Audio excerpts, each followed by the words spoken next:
paano i-private ang mga photos or video natin sa ating Facebook para once na ini-stock tayo, hindi po nila makita ang ating mga photos or videos. Ganito lang po ang gagawin natin para ma-private natin ito. Buksan lang natin ang Facebook account natin.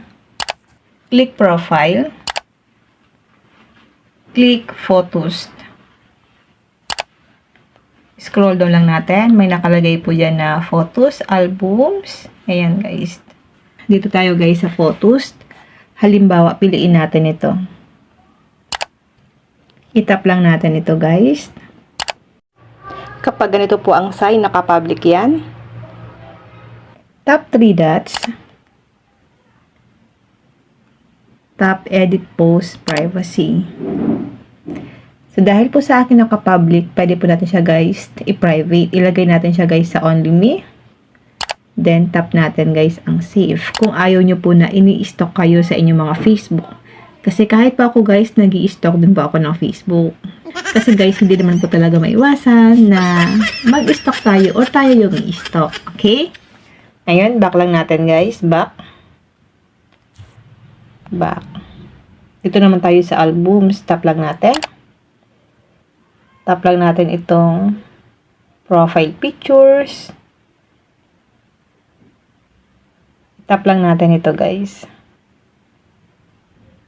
Ito guys, naka-private na siya. Kapag may nakita na po kayo dito na lock sa baba, naka-private na yan. Back lang natin. Hanap lang tayo guys na naka-public. Yan guys, naka-friends. Kapag meron pong ganyan na dalawang tao dito sa gilid, naka-friends yan. Yan, naka-friends siya guys. Ito, naka-friends siya guys pag ganyan. Back lang tayo. Hanap tayo guys na naka-public. Sa video naman tayo, tap lang natin ang videos. Halimbawa guys, ito, itap lang to. Halimbawa guys, ito, video po ito guys. So, tap lang natin ang 3 dots. Tap Edit Post Privacy. Pwede nyo po siyang ilagay sa Only Me. I-tap nyo lang po yung Only Me para maging private siya. Then, tap nyo po guys ang Save para naka-private po ang inyong mga video. Ganun lang po mag-private ng mga photos, videos sa ating Facebook account. Yan lang guys. Sana po may natutunan kayo sa aking video. And now, thank you for watching.